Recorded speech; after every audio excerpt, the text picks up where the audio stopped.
Vamos iniciar nossa reunião da noite de hoje. Hoje, dia 11 de novembro de 2021, quinta-feira, às 19h40, tem início a nossa reunião pública na Sociedade de Estudos Espíritas Francisco de Assis. E hoje nós recebemos aqui a nossa querida irmã Jaqueline Brick, que vai conversar conosco sobre mais uma passagem do Evangelho segundo o Espiritismo. Mas antes de iniciarmos a nossa palestra, nós vamos fazer a nossa leitura do preparo e a nossa prece de abertura. Nosso preparo será desse livrinho. Esse livro chama-se Atenção, Psicografia de Francisco Cândido Xavier, pelo Espírito de Emmanuel. E o capítulo que nós vamos estudar hoje é o capítulo 7, que tem por título Abençoa e Passa.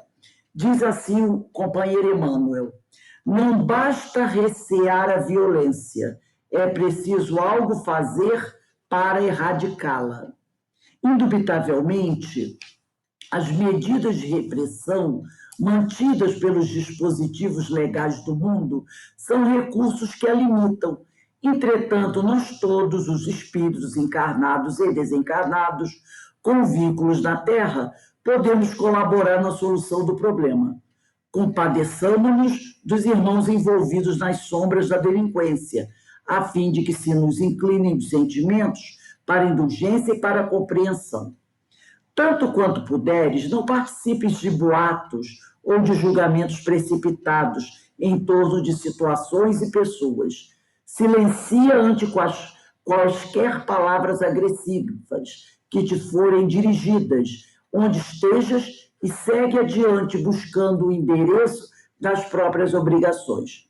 Não eleves o tom de voz mostrando superioridade à frente dos outros. Não te entregues a manifestações de azedume e revolta, mesmo quando sintas por dentro da própria alma o gosto amargo dessa ou daquela desilusão. Respeita a carência alheia e não provoques os irmãos ignorantes ou infelizes com a exibição das disponibilidades que os desígnios divinos te confiaram para determinadas aplicações louváveis e justas.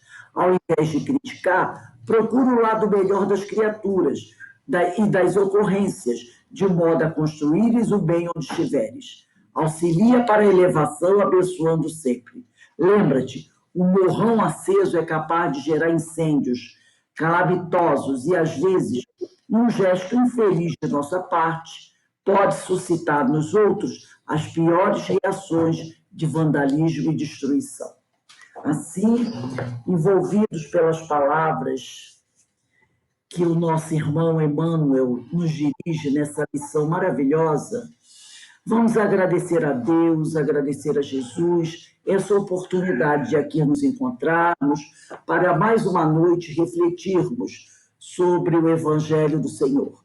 Sempre agradecendo a Deus essa oportunidade abençoada e também, através dessa reunião pública, nos preparando para a nossa reunião de irradiação, para os nossos irmãos encarnados, que virá logo após essa palestra.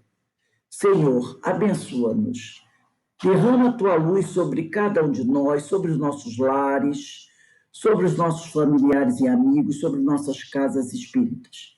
E nos permite sempre poder gozar da proteção, da amizade, desses amigos espirituais que conosco se reúnem para estudar o seu Evangelho. Pai amado, muito obrigado por tudo. E que a tua compaixão sempre nos envolva.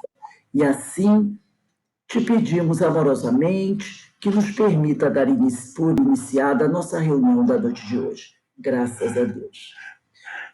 Anteriormente, meus amigos, nós estamos aqui na noite de hoje recebendo a nossa irmã Jaqueline Brick, trabalhadora do CEOI, Centro de Educação e Orientação Espírita Jesus Gonçalves, que vai conversar conosco sobre o Evangelho segundo o Espiritismo, no capítulo 14, que tem por título Honrai a vosso pai e a vossa mãe. Ela vai conversar conosco sobre os itens 5, 6 e 7, que tem também como título quem é minha mãe e quem são meus irmãos. Jaqueline, a palavra está com você. Você tem até mais ou menos 8h35, 8h40 para fazer as suas considerações. Que Deus te abençoe. Obrigada, Rose. Uma boa noite a todos. Eu vejo tanta gente conhecida aqui que parece até que eu estou no COI, né? Porque tem muita gente conhecida. E é muito bom, né? Olhar caras conhecidas depois de tanto tempo. Né? A gente fica com muita saudade. É sempre um prazer muito grande a gente, quando tem a oportunidade de estudar um pouco mais um capítulo do Evangelho, né? Cada vez que a gente estuda sempre, a gente faz o nosso Evangelho, mas quando você é chamado para estudar um pouco mais, você acaba vendo coisas que às vezes você não via, não tinha percebido antes, né? Cada estudo é diferente, não tem como ser igual. E esses itens 5 a 7, né, que é, na verdade, uma pergunta, né, uma pergunta que sempre fica para a nossa reflexão, principalmente nesses tempos de pandemia. Eu acho que essa pergunta ela esteve presente o tempo todo, né? Em muito mais do que nós imaginamos, né? E aí eu vou ler só um trechinho mesmo aqui, para a gente poder desenvolver para a nossa reflexão. Eu peguei Mateus capítulo 12, versículos 46 a 50, e começa assim. Falava ainda Jesus à multidão, quando sua mãe e seus irmãos chegaram do lado de fora, querendo falar com ele. Alguém lhe disse, tua mãe e teus irmãos estão lá fora e querem falar contigo.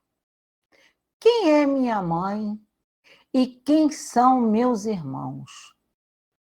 Eu imagino que os presentes, no momento da pergunta de Jesus, devam ter ficado estranhando, né, essa posição dele. Muitos, com certeza, não entenderam, né? Como muitos também não entendem até hoje.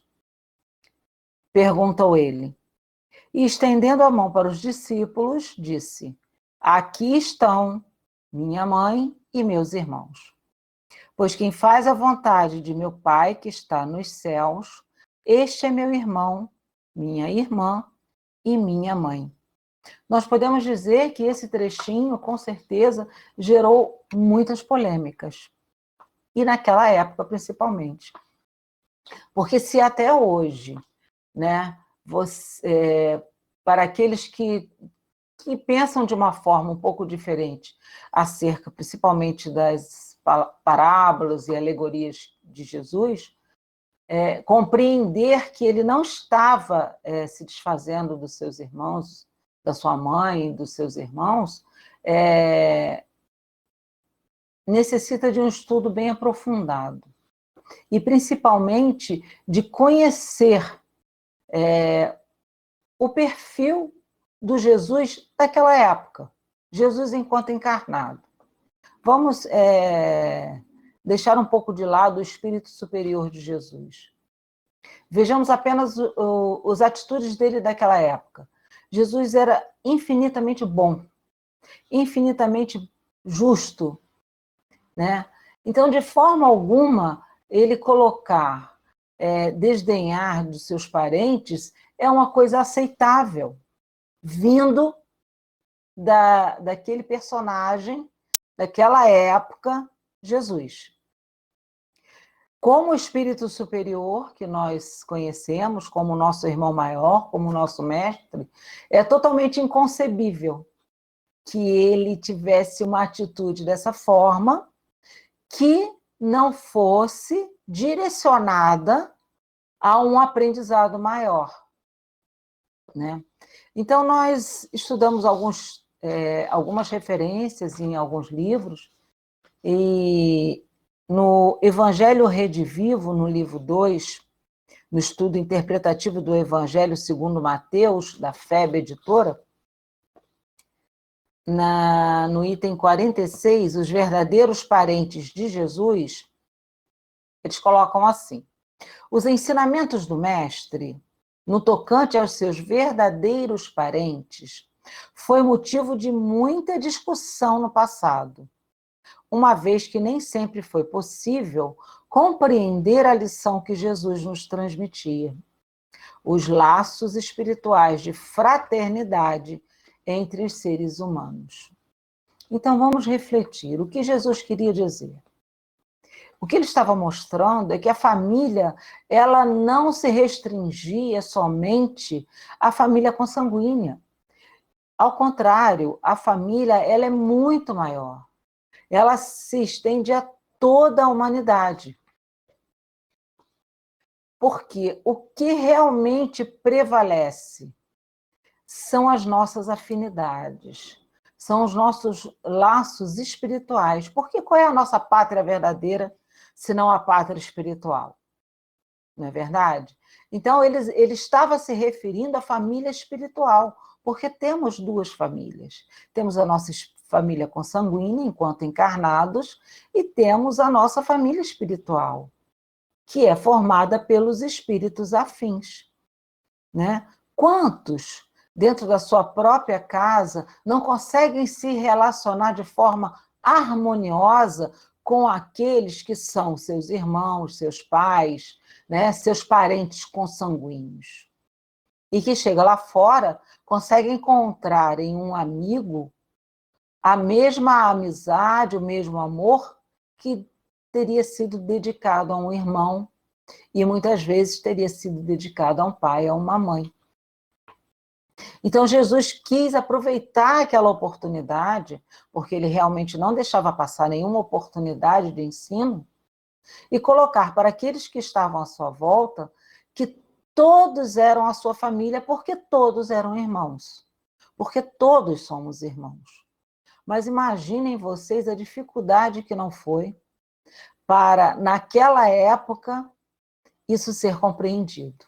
Se até hoje nós ainda não conseguimos, de forma absoluta, colocar isso em prática. Aí a gente lembra de toda a situação em que vivemos, não é verdade? De toda essa pandemia, que nada é por acaso. Eu estava comentando com a Carmen, a gente agora quase não sai de casa, né? Vai só para ir no hospital, para ir no remédio, comprar um remédio, assim, coisas essenciais, né? Só que muitos, uma grande parte, teve que aprender a fazer o que ainda não sabia, que é conviver com os seus. E conviver com os seus da melhor maneira possível. Porque o que aconteceu? Né?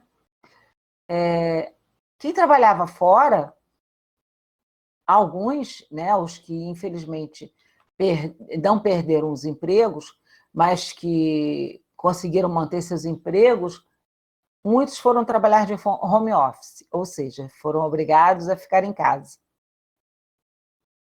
Porque normalmente a gente, quando trabalha, sai de manhã, só chega à noite, né? À noite já está quase na hora de dormir.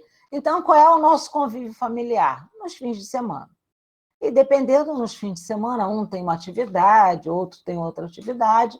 E se você pensar bem, muitas vezes a gente quase não fica com os nossos familiares. Mas, durante a pandemia, isso acabou acontecendo em grande parte das famílias, que tiveram em casa seus familiares quase o tempo todo. Né? E se antes não se falavam, se antes não se davam bem, tiveram que aprender, né, as duras penas, a ter um convívio melhor. Por quê? Porque não tinha muito para onde fugir, não é verdade? A gente não tinha como sair. Né? Era muito arriscado. Agora, graças a Deus, as coisas estão um pouco melhores, mas sair era uma coisa arriscada. Então, nós tivemos várias situações.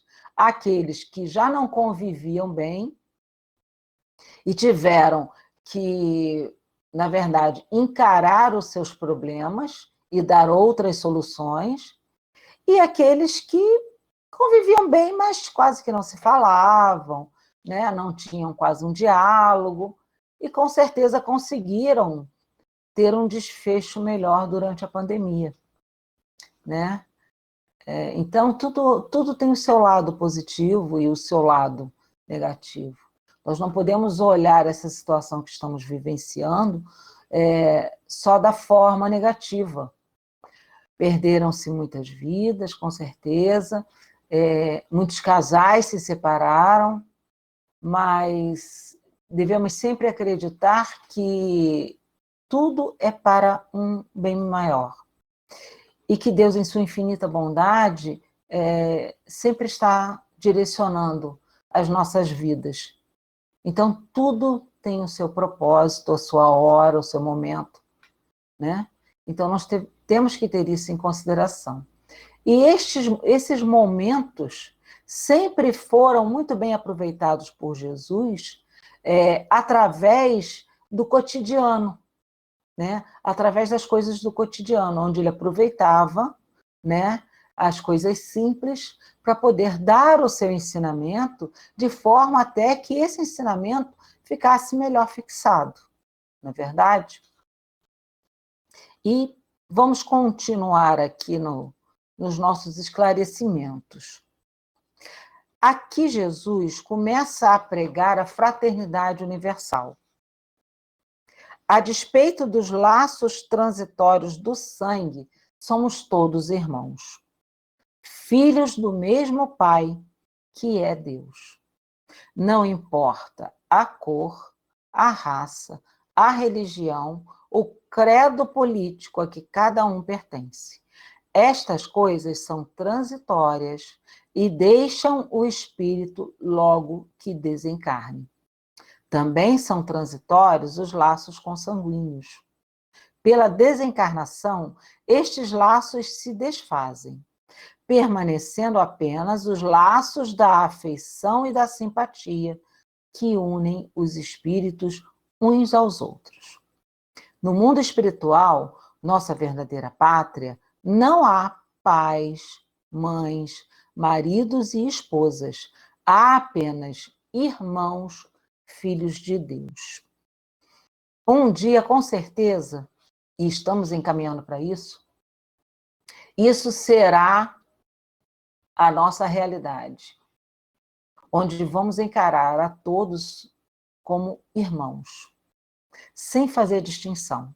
Porque aquele que hoje está meu pai, na verdade, meu paizinho já até desencarnou, mas enquanto meu pai, eu poderia ter sido em outra encarnação mãe dele, e vice-versa. Então, nós estamos sempre alternando papéis. Para quê? Para aprendermos e para resgatarmos os débitos que tenhamos para com aquele espírito, e vice-versa. Por quê? Porque isso é a justiça divina. Então, quando encaramos cada irmão, quando encaramos o nosso próximo como nosso irmão, e temos isso de forma bem consciente, se torna mais fácil aceitarmos o outro como ele é. Naquela época, temos algumas referências que os ditos irmãos de Jesus, né, os parentes consanguíneos, em algumas literaturas dizem que, na verdade, não eram irmãos, filhos de Maria, mas sim primos de Jesus, e que naquela época eram considerados, né, como irmãos, os parentes, e em outras literaturas afirmam ainda ser irmãos de Jesus, mas isso realmente, para nós, não faz diferença aqui no nosso estudo e na nossa compreensão da mensagem de Jesus. O que precisamos compreender é que, naquela época, aceitar uns aos outros como iguais, com tanta diferença que se fazia de classes, né? Ainda haviam escravos, de senhores, dos fariseus, enfim, eram distâncias sociais muito grandes, né? Que se faziam entre as pessoas. Então, quando Jesus chega apresentando que para ele todos ali eram seus irmãos, eram suas irmãs, sua mãe, seu pai. Naquela época, provavelmente, o pai consanguíneo de Jesus já havia desencarnado, pelo menos é o que tem em algumas informações que pesquisamos, tanto que eles só se referem à mãe e aos irmãos, né? Mas, de qualquer forma, Jesus dilata isso, dilata essa família, né? Colocando que todos somos irmãos. Falando por quê? Desta família espiritual. Ou seja, não se restringindo apenas à parentela corporal. Mas, com certeza, naquela época, isso foi muito complicado de compreender.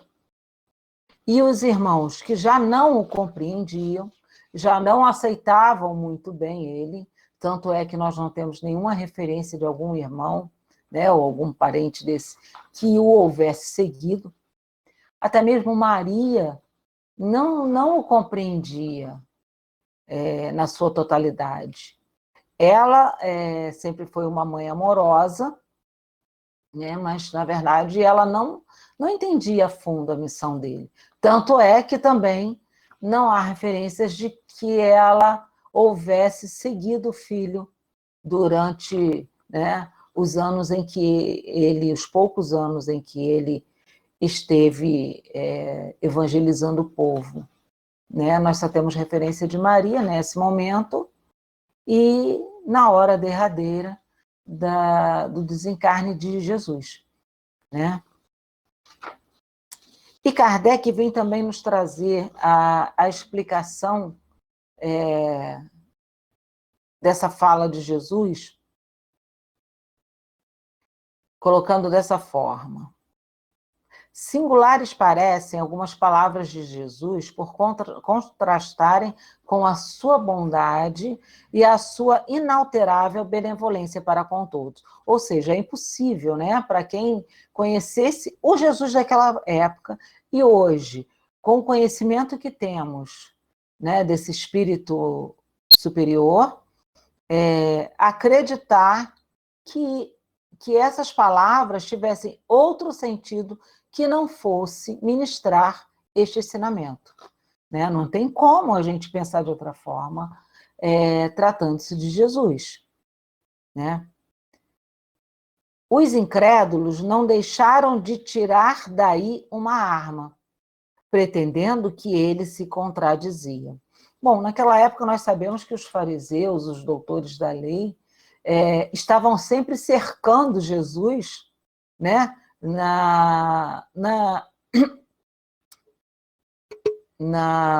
Oh, meu Deus, para poder pegá-lo em contradição, para poder que ele dissesse qualquer coisa que eles pudessem usar contra ele, né? Então, isso com certeza não passou em branco, né? Fato, porém, irrecusável é que sua doutrina tem por base principal, por pedra angular, a lei de amor e de caridade. Ora, não é possível que ele destruísse de um lado o que de outro estabelecia, donde está consequência rigorosa. Se certas proposições suas se acham em contradição com aquele princípio básico, é que as palavras que lhe se atribuem foram ou mal reproduzidas, ou mal compreendidas, ou não são suas. Enfim, nós sabemos, inclusive, que Jesus não nos deixou nada escrito, não é verdade? Tudo o que sabemos de Jesus foi por intermédio dos evangelistas. Não tivemos... Jesus não escreveu nada. Né? E fora que o livro sagrado, a Bíblia, né, ele foi traduzido por várias e várias gerações. E a gente sabe que quem conta um conto, aumenta um ponto, né? Então, muitas coisas que nós lemos na Bíblia não se pode ser interpretado ao pé da letra. Aliás, a maioria não se pode ser interpretado ao pé da letra.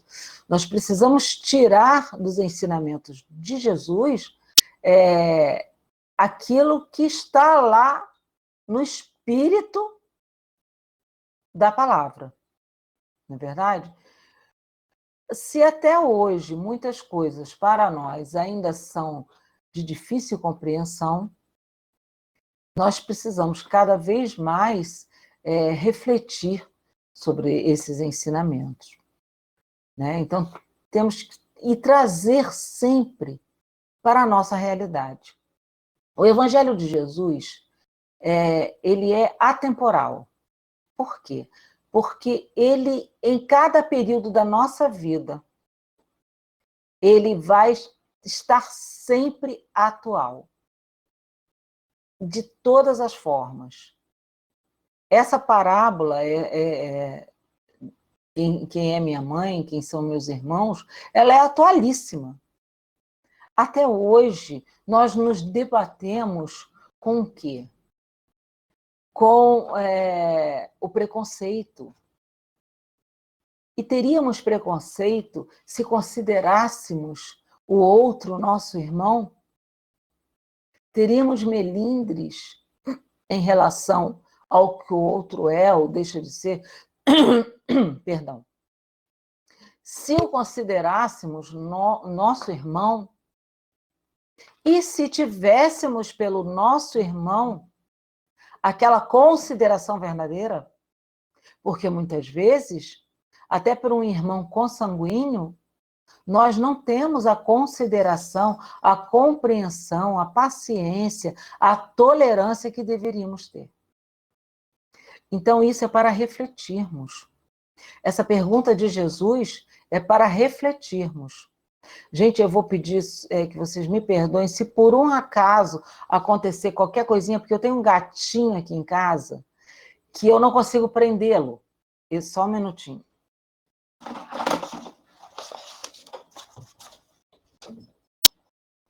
Desculpa. E ele adora passear em cima do meu computador.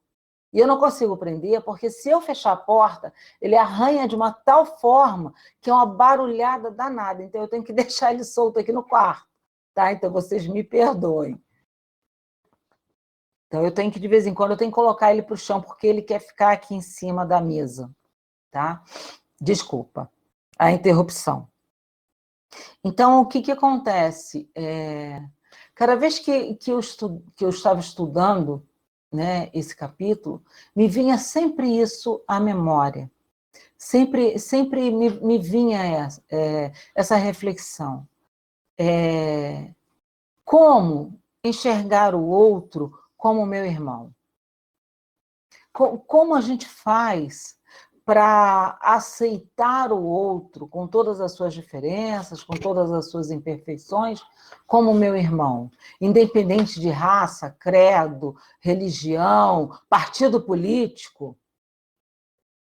O que nós vimos tanto nessa pandemia, gente?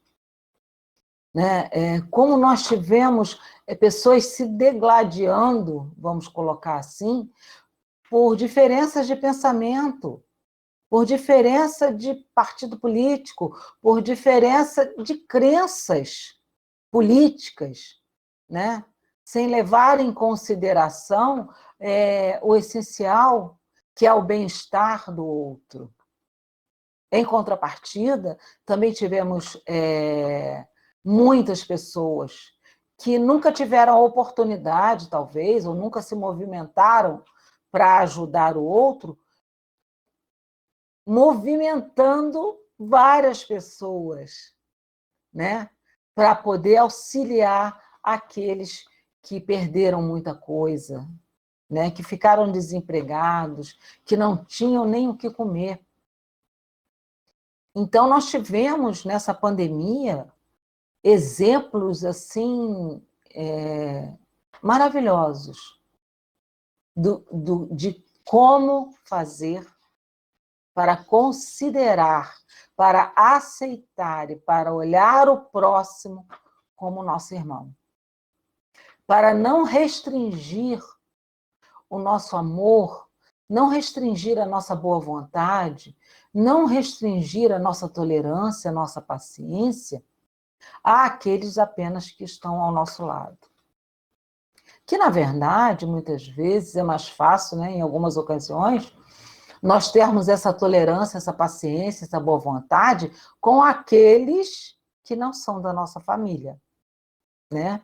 Também acontece isso muitas vezes, né? Aquele parente difícil, né, de lidar, aquele que você é obrigado, porque mora com ele, né? Mas que você não consegue aceitar a forma que ele é, né? E observa o tempo todo os seus defeitos, que na verdade ele é o espelho, né? Como Joana diz, aquilo que me incomoda no outro é porque está em mim de alguma forma, né? Então temos sempre que estar em alerta com isso. E esse ensinamento de Jesus, ele foca isso, né? Ele nos chama a isso. Quando ele faz essa pergunta que é para ecoar mesmo nos nossos corações, ecoar nos nossos ouvidos. Quem é minha mãe, quem são meus irmãos? Apenas aqueles que convivem comigo? Somente com eles que eu preciso ter essa tolerância, essa paciência, essa aceitação? Então, precisamos ter isso sempre em nossas mentes, né? Para termos essa reflexão que é extremamente atual, né? Ele em nenhuma ocasião desprezava de dar o ensino, né? Aproveitou, portanto, que se lhe deparou com a chegada de sua família para precisar a diferença que existe entre a parentela corporal e a parentela espiritual.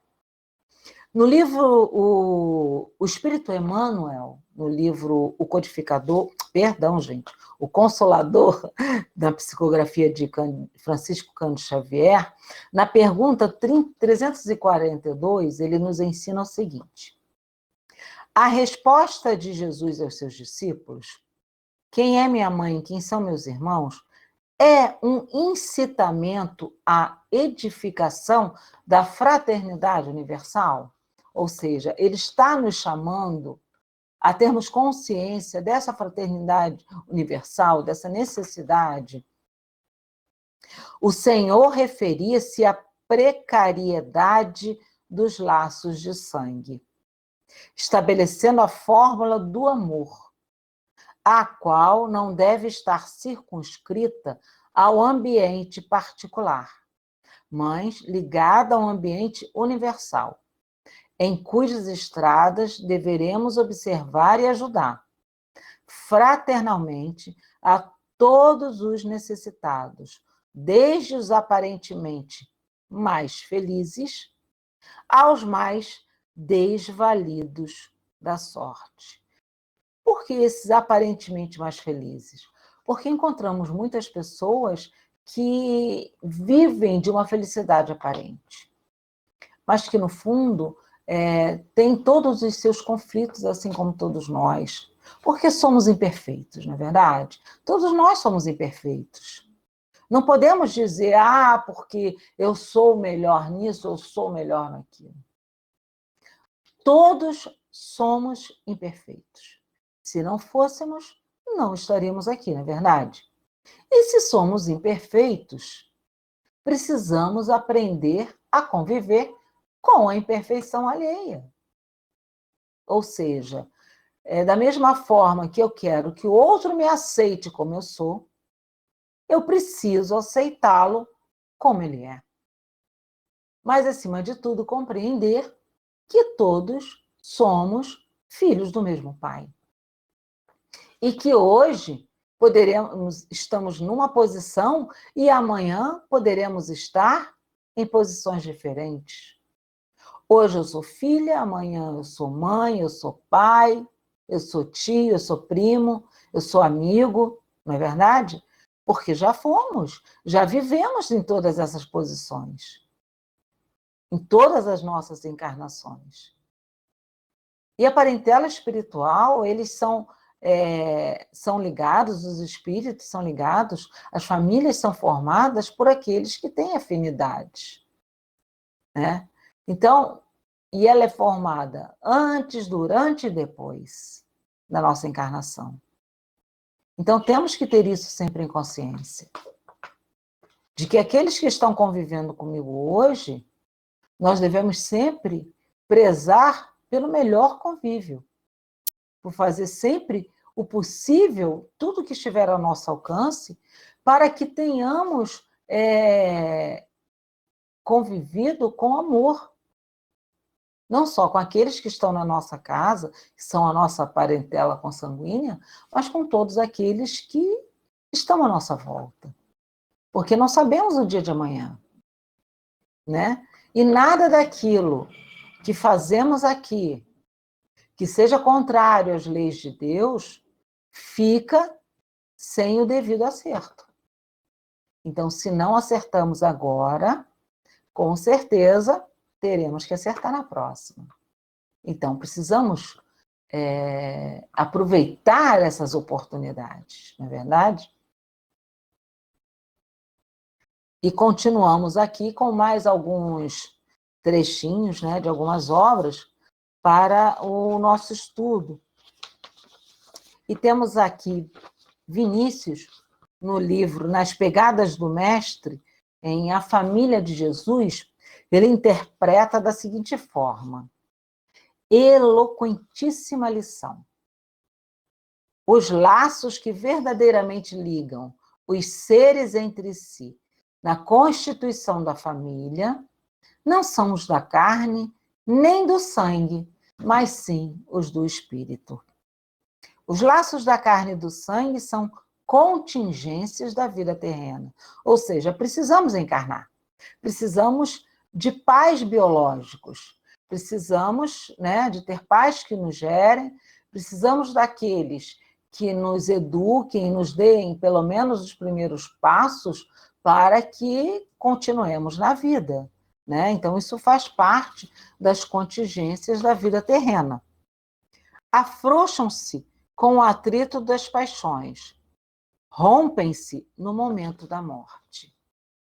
Não podem, por sua natureza, irmanar e confundir os corações, fazendo da coletividade uma unidade. Só os laços do espírito logram tal resultado. Ou seja, somente os laços espirituais é que são permanentes. Ou seja, aqueles com os quais nos afinizamos. Esses vão para além da existência corpórea, né? Escusado é dizer que os ideais que deveras congraçam os corações são os puros e nobres, escoimados de rasteiros interesses. Ou seja, os ideais que juntam esses corações são os ideais mais puros, mais nobres. Ou seja, que não há interesses, né? Escoimados de rasteiros interesses. O egoísmo é dispersivo. Só o amor, perfeitamente compreendido, gera vínculos indissolúveis. Ou seja, só aqueles que realmente amamos de forma verdadeira é que estará conosco eternamente, né? São aqueles que iremos sempre nos encontrar. Mas aqueles que temos aquele sentimento de amor verdadeiro. Daí o dizer de Jesus: aqueles que fazem a vontade do meu Pai, esses são meus irmãos, irmãs e mãe. Fazer a vontade de Deus é agir segundo a suprema lei do amor, fora da qual tudo é efêmero, fugaz e insustentável. Ou seja, fazer a vontade do meu Pai é seguir os passos de Jesus, é amar de forma incondicional. É amar sem restrições. É amar sem impor nenhum tipo de medida. É simplesmente amar, né? Amar de forma simples, tranquila, só por amar. Aí eu me lembro, né, de São Francisco, né? Da casa aí, de Petrópolis, de São Francisco e da história de Francisco, que é uma história muito bonita, né? Com certeza a maioria conhece, e sabe que Francisco era de uma família muito abastada, né? O pai era rico comerciante, Francisco teve uma educação primorosa, né? Teve tudo do bom e do melhor, até a hora que ele desperta, que ele quer ir para a guerra, e começa no meio do caminho, né? Mas primeiro, para ele se tornar um soldado, ele precisava ser um escudeiro, e ele, ao caminhar lá, né, para a batalha, lá para a guerra, ele começa a ver muitos mendigos no meio do caminho e começa a se despojar das coisas. E aquilo causa nele uma reflexão muito profunda, né? E ele fica penalizado com aquela situação. Ele era cristão, era uma família cristã, mas aquilo toca ele de uma forma, um questionamento, o porquê daquilo, né? Por que tanto sofrimento? E aí há toda aquela transformação, e ele se despoja de todos os materiais, e tem um sonho, onde Jesus pede para ele edificar novamente a igreja dele, que ele primeiro não entende, que ele ainda pensa de uma forma material, mas que depois ele compreende que o que ele precisa realmente é transmitir a verdadeira mensagem de Deus, que é a mensagem do amor, né? E Francisco representa muito bem isso, né?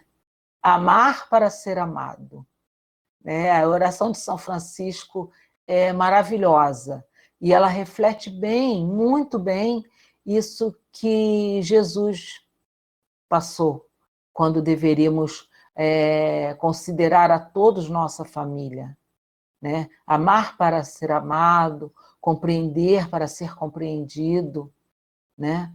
Então, é ainda muito a nossa dificuldade, né? Aceitar o outro como ele é. É um trabalho, é trabalhoso, né? Não é difícil, é trabalhoso. Porque é um exercício diário, é um exercício contínuo, né? E infinito, literalmente infinito. Já que não vamos, né, viver somente essa existência, e a nossa caminhada para espíritos perfeitos, né, ainda é bastante longa, com certeza, graças a Deus, é a nossa oportunidade.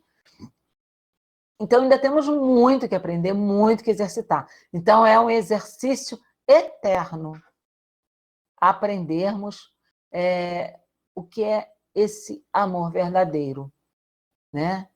Que é aceitarmos todos, sem distinção, até aquele que comete as maiores atrocidades, até aquele que tem as atitudes mais condenáveis, até esse irmão, nós precisamos aprender a amar. E como aprender a amar aquele que comete uma atrocidade? Né? Como? De que forma? De que forma perdoar? Aprender a perdoar já é um exercício muito grande, né? E como é que conseguimos isso? E Jesus nos coloca o tempo todo, né? E ele sempre nos deu esse exemplo. Não devemos julgar, não temos que julgar o outro, não sabemos dos seus conteúdos, não sabemos o que ele passa, o que ele passou da sua vida, não sabemos os seus traumas, né? Não sabemos as suas dificuldades, não sabemos o que o levou até cometer determinado ato, determinado crime, né? Então, como podemos julgar?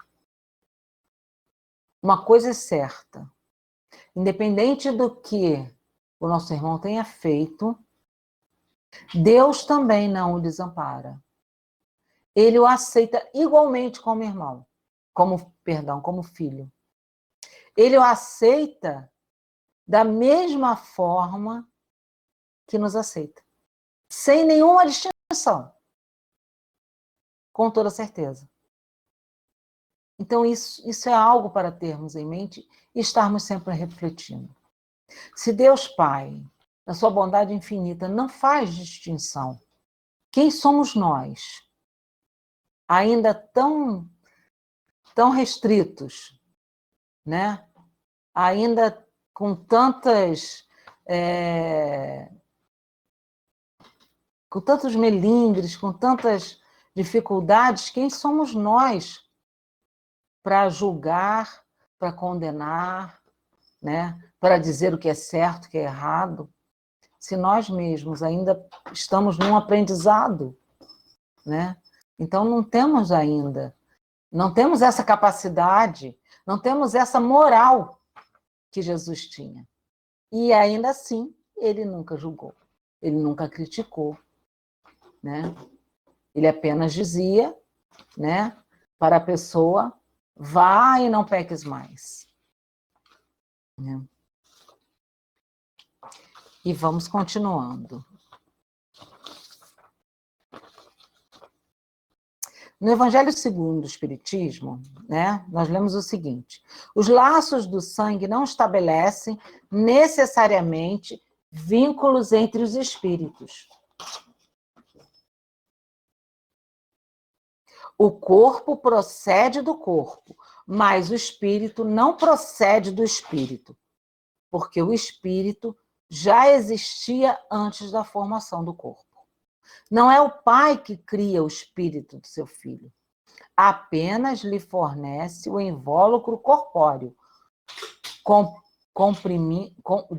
cumprindo-lhe, no entanto, auxiliar o desenvolvimento intelectual e moral do filho para fazê-lo progredir. Nós sabemos que nem sempre, nem todos nós, temos até a idade necessária os pais para nos orientarem. E é por isso que temos, graças a Deus, a oportunidade, né, da adoção, que é uma coisa maravilhosa, né? E há, inclusive, um tema, uma pergunta no Evangelho, no Livro dos Espíritos, falando sobre os órfãos, né? Então, é uma oportunidade maravilhosa. E hoje, ouvindo até uma palestra, o palestrante contava uma história sobre uma família, sobre um casal que, durante muito tempo, uns 10 anos, tentou ter filhos e não conseguiu, né? E começaram a adotar. Adotaram um, depois adotaram outro. No fim, eles já estavam com 6 filhos adotados.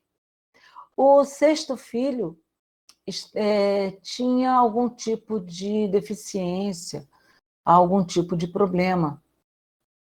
E aí a esposa, né, resolveu sair do emprego e ficar em casa para cuidar não só do filho, mas através da experiência com o filho, né, fundar uma sociedade para auxiliar outras mães com filhos com deficiência semelhante.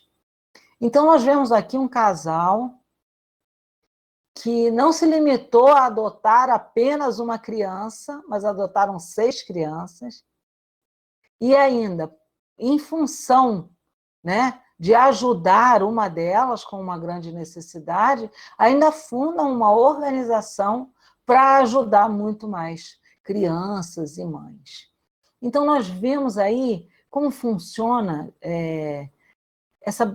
esse amor, né? Esse amor espalhado, quando a gente começa a espalhar esse amor, né? As coisas começam a fluir de uma forma maravilhosa, porque o amor dá muitos frutos, né?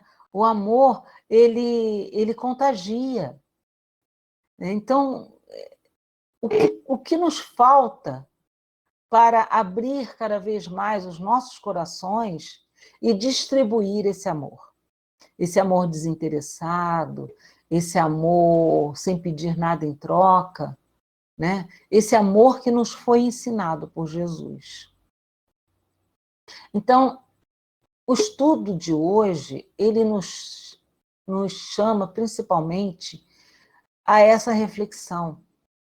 O que nos falta para considerarmos a todos como irmãos? O que nos falta para aprendermos a amar e olhar o outro como igual?